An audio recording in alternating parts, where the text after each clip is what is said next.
Hello दोस्तों, स्वागत है आप सभी का आपके अपने यूट्यूब चैनल पेपर अड्डा में। तो स्टूडेंट, आज की इस वीडियो में हम फिजिक्स का मोस्ट इम्पोर्टेंट क्वेश्चन देखेंगे। ठीक है, तो क्वेश्चन है हमारे पास 4500 फ्लक्स रेखाएं किसी निश्चित आयतन के क्षेत्र के भीतर जा रही हैं तथा 2500 फ्लक्स रेखाएं उस क्षेत्र से बाहर निकल रही हैं।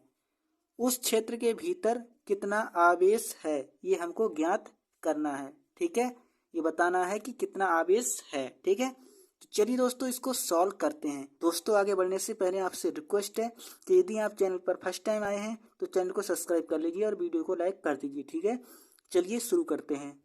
तो दोस्तों, फिजिक्स का कोई भी न्यूमेरिकल करने से पहले आपको सबसे पहले उसमें क्या करना है, जो दिया है उसको लिख लेना है। ठीक है, तो चलिए मैं आपको हल करना सिखाता हूँ। लिखेंगे सॉल्यूशन और सबसे पहले इसमें जो दिया है ना वो लिखेंगे। ठीक है, लिखेंगे दिया है, क्या दिया है, अब वो सब यहाँ पे हम लिख लेंगे। ठीक है, तो दोस्तों देखिए, इसमें क्षेत्र के भीतर जाने वाली फ्लक्स रेखाओं की संख्या दी है। ठीक है, और बाहर जाने वाली फ्लक्स रेखाओं की संख्या दी है। ठीक है, तो सबसे पहले हम इसको लिख लेते हैं। ठीक है दोस्तों, तो क्षेत्र लिखेंगे, क्षेत्र के भीतर भीतर जाने वाली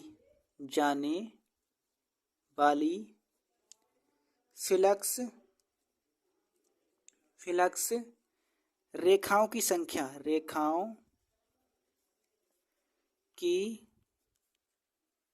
संख्या कितनी है, 4500।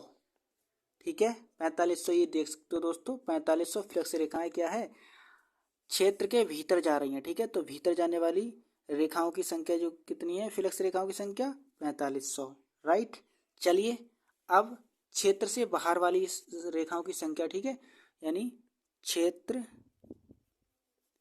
के बाहर जाने वाली फ्लक्स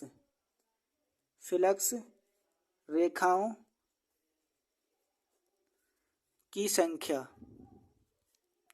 संख्या बराबर कितना है दोस्तों, ये देख सकते हो 2500। ठीक है, ये देखिए 2500 फ्लक्स रेखाएं क्या है, उस क्षेत्र से बाहर निकल रही हैं, तो लिखेंगे 2500। ठीक है, अब दोस्तों हमको आवेश क्या है इसमें ज्ञात करना है। ठीक है, तो लिखेंगे क्षेत्र के भीतर आवेश Q, इसको हमको ज्ञात करना है। दोस्तों क्या करना है, देखिए उस क्षेत्र के भीतर कितना आवेश है ये हमको ज्ञात करना है। ठीक है, तो दोस्तों आवेश ज्ञात करने से पहले हम अगर फाई ई यानी जो वैद्युत फ्लक्स है उसको ज्ञात कर लें तो हम जो है आवेश ज्ञात कर सकते हैं। ठीक है, क्योंकि दोस्तों मैं आपको बता दूं, इधर देखिए रफ कार्य में एक सूत्र होता है दोस्तों, Q बटे एप्साइलन 0 बराबर फाई ई। ठीक है, या फाई ई बराबर Q बटे एप्साइलन 0, या आपने गॉस का नियम पढ़ा होगा। ठीक है दोस्तों, गॉस का नियम यानी गॉस की प्रमेय पढ़ी होगी, तो गॉस की प्रमेय पढ़ी होगी तो वहाँ से हमें अगर ये जो है फाई ई का मान पता पड़ जाए तो हमें एप्साइलन 0 का मान तो हम जानते हैं, तो हम Q का मान आराम से निकाल सकते हैं। ठीक है, तो हम फाई ई का मान सबसे पहले ज्ञात करेंगे। ठीक है, तो इसमें लिखिए दोस्तों, क्षेत्र से लिखेंगे, क्षेत्र से बाहर निकलने वाला वैद्युत फ्लक्स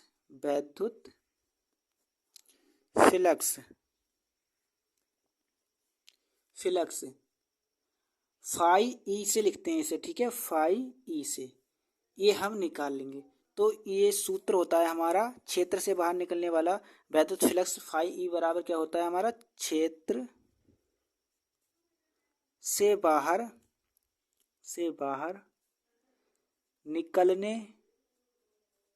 निकलने वाली फ्लक्स रेखाएं। ठीक है, फ्लक्स रेखाओं की संख्या की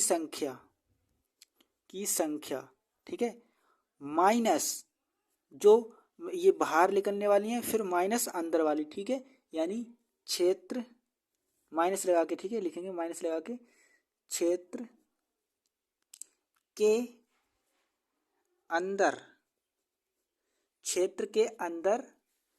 जाने वाली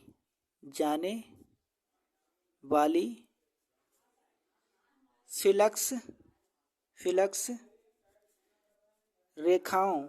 रेखाओं की संख्या। दोस्तों ध्यान से समझिए, आपको बहुत अच्छे से समझ में आएगा। देखिए, क्षेत्र से बाहर निकलने वाला वैद्युत फ्लक्स यानी फाई हम निकालेंगे तो इसका सूत्र है क्षेत्र से बाहर निकलने वाली फ्लक्स रेखाओं की संख्या माइनस क्षेत्र के अंदर जाने वाली फ्लक्स रेखाओं की संख्या। तो क्षेत्र से बाहर निकलने वाली फ्लक्स रेखाओं की संख्या यहाँ पे हमने लिख ली है। ये देखिए, ये है दोस्तों क्षेत्र के बाहर जाने वाली फ्लक्स रेखाओं की संख्या। तो ये कितनी है? 2500। तो हम यहाँ पे लिखेंगे फाई ई निकाल रहे हैं ना, तो फाई बराबर ये क्षेत्र से बाहर निकलने वाली फ्लक्स रेखाओं की संख्या कितनी है? 2500, ठीक है। तो हम लिखेंगे 2500, ठीक है। सॉरी दिखाई नहीं दे रहा है आपको, ये लीजिए। तो अब माइनस लगाएंगे, ठीक है, ये वाला माइनस लगाएंगे। और क्षेत्र के अंदर जाने वाली, तो यहाँ पे देखिए दोस्तों, ये हमने लिखा है क्षेत्र के भीतर या फिर अंदर, एक ही बात है ना। तो भीतर जाने वाली फ्लक्स रेखाओं की संख्या कितनी है? 4500, ठीक है। तो 4500 करेंगे यहाँ पे माइनस, ठीक है। तो ये 4500 जब माइनस करेंगे तो कितना बचेगा दोस्तों? फाई ई बराबर कितना बचेगा दोस्तों?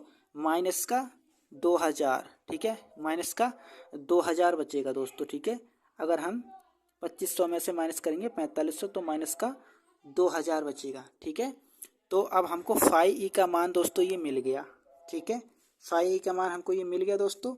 और अब हमको वही सूत्र जो हमने लिखा था अभी आपको, गॉस का प्रमेय, क्या लिखा था? गॉस का प्रमेय, ठीक है। गॉस का प्रमेय आपने पढ़ा हुआ ना दोस्तों। तो गॉस के प्रमेय से, ठीक है, गॉस की लिख लेते हैं यहाँ पे, गॉस की प्रमेय से फाई ई जो होता है हमारा, वो किसके बराबर होता है दोस्तों? Q बटे एप्सिलॉन 0, ठीक है। तो दोस्तों हमको निकालना है इसमें से आवेश, ठीक है। तो हम इसकी तिरछी गुणा करा देते हैं और इसकी इससे साथ हो जाएगी और ये Q हमारा यहीं पे रह जाएगा। देखिए फाई ई बराबर इसकी, अब इससे गुणा तो कराएंगे तो सॉरी यहाँ पे गुणा का निशान लगाएंगे, ठीक है। फाई ई गुणे ये एप्सिलॉन 0 लिख लेंगे, ठीक है। फिर बराबर ये Q रह जाएगा, ठीक है। तो Q बराबर कितना आ गया? ये फाई ई गुणे एप्सिलॉन 0, ठीक है। तो यहाँ पे लिखेंगे Q बराबर फाई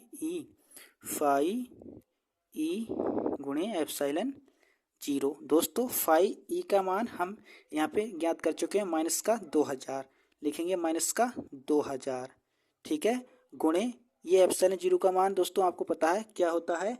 8.85 गुणे 10 की पावर माइनस का 12, ठीक है, यही होता है ना। 8.85 गुणे 10 की पावर माइनस का 12, ठीक है, ये होता है, ठीक है। तो अब हम इसकी और इसकी गुणा कर लेंगे। तो इसकी गुणा करने पर क्या आएगा दोस्तों? माइनस का ये आएगा दोस्तों 0.00 गुणे 10 की पावर माइनस का 12। ये मैं आपको करके भी बता सकता हूँ, ठीक है, इधर रफ कार्य में, लेकिन वीडियो लंबा हो जाएगा दोस्तों। देखिए मैं आपको बताता हूँ। ये देखिए दोस्तों, मैं आपको ये गुणा करके दिखाता हूँ 2000 की और 8.85 की, ठीक है। तो इसको देखिए, सबसे पहले इस पूरे की गुणा करेंगे। तो अब इस पूरे की अगर इससे करेंगे तो ये भी 0 हो जाएगा और ये भी 0 हो जाएगा और ये भी 0 हो जाएगा, 3 0 हो गए। अब इस पूरे की 2 से करेंगे, ठीक है। तो 2 पंजे 10 का 0 हासिल लग गया 1, ठीक है। 2 8 16 और 1 17, ठीक है। अब हासिल लग गया 1, ठीक है। फिर 2 8 16 और 1 ये 17, ठीक है। तो क्या हो गया? ये 17 70 000, ठीक है।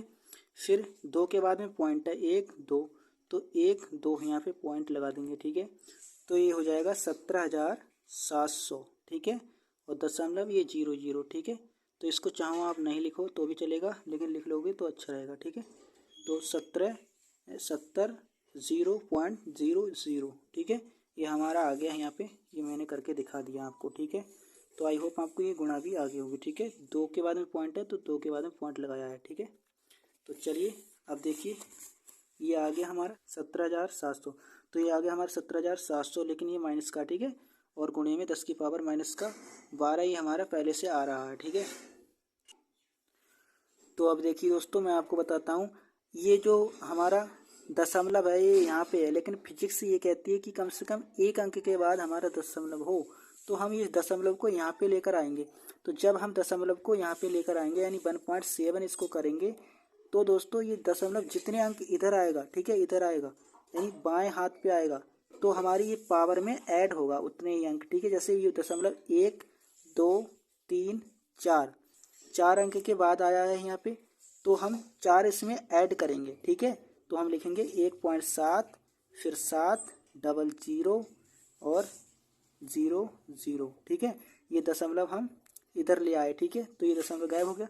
फिर गुणे में 10 की पावर कितना होगा, देखिए दोस्तों, 1 2 3 4, 4 के बाद दशमलव आया है ना, तो हम इसमें 4 ऐड करेंगे, पावर इसमें 4 ऐड करेंगे, ठीक है। माइनस के 12 में 4 पावर में, तो अभी ये माइनस का 12 कितना हो जाएगा, अब लिखेंगे 1.7, ठीक है, और 7। अब दोस्तों ये 0 अगर मैं ना लिखूं तो भी चलेगा, ठीक है, यानी 1.77 हो जाएगा, ठीक है। गुणे 10 की पावर, ये देखिए कितना है 12, और ये प्लस का 4, ठीक है, और माइनस का 12, तो ये घट जाएगा, ठीक है। जोड़ने की जगह घट जाएगा तो माइनस का 8 हो जाएगा, ठीक है। तो सॉरी दोस्तों, ये माइनस है यहाँ पे और यहाँ पे माइनस है, ठीक है। तो ये हमारा किसका मान आ रहा है, क्यू का मान आ रहा है, ठीक है। तो ये हमारा क्यू का मान है, और क्यू का मान ये किस में होता है, ये आवेश है। आवेश का मतलब क्या होता है, कूलाम। तो इतने कूलाम का आवेश है उस पर, ठीक है। तो यहाँ पे क्या था क्वेश्चन हमारा, क्षेत्र के भीतर आवेश ज्ञात करना है, तो इतना आवेश है क्षेत्र के भीतर, और ये कैसा आवेश है, ऋण आवेश है, ठीक है, ऋण आवेश, ठीक है। क्षेत्र के भीतर इतना ऋण आवेश है, ठीक है, इतने कूलाम का। तो दोस्तों आई होप ये आपको बहुत अच्छे से समझ में आ गया होगा। एक बार देख लीजिए इसको फिर से। यहाँ पे हमने ये जो दशमलव है ना, इसको इधर साइड लाएंगे, क्योंकि फिजिक्स ये कहती है कि कम से कम एक पॉइंट के बाद दशमलव हो। तो एक पॉइंट ये रहा हमारा, ठीक है। तो अब आगे दशमलव आया, ठीक है। तो ये रहा दशमलव हमारा, ठीक है, और 7, फिर ये 7, ठीक है। आगे ये 0 नहीं लिखेंगे तो भी चलेगा, ठीक है। ये हमने केवल आपको ये समझाने के लिए बेसिक लाइन लिखी है, वैसे ही इसको लिखना अच्छा नहीं है, ठीक है, इसको अच्छा है लिखना, ठीक है। तो माइनस का 1.77 गुणे 10 की पावर माइनस के 8 हो गया ये, ठीक है। क्यों हुआ है दोस्तों, इधर को लाए हैं हम, जब इसको बाएं हाथ पे लेकर आएंगे यानी इस साइड लेकर आएंगे इस पॉइंट को, तो हमारी पावर जो है इसमें ऐड होगी, ठीक है। अगर इस पॉइंट को हम इस साइड लेकर आते इस साइड, तो पावर हमारी जो है माइनस होती, ठीक है। तो इसलिए हमने जब इसमें 4 ऐड किया तो हमारा माइनस का 8 बचा, ठीक है। तो क्यू बराबर माइनस का 1.77 इंटू 10 की पावर माइनस का 8 कूलाम, ये कितना है, ऋण आवेश, ठीक है। ये हमारा इसके भीतर है, क्षेत्र के भीतर आवेश है, ठीक है। तो आई होप वीडियो पसंद आई होगी, इसको लाइक कीजिए, चैनल को सब्सक्राइब कीजिए। Thank you.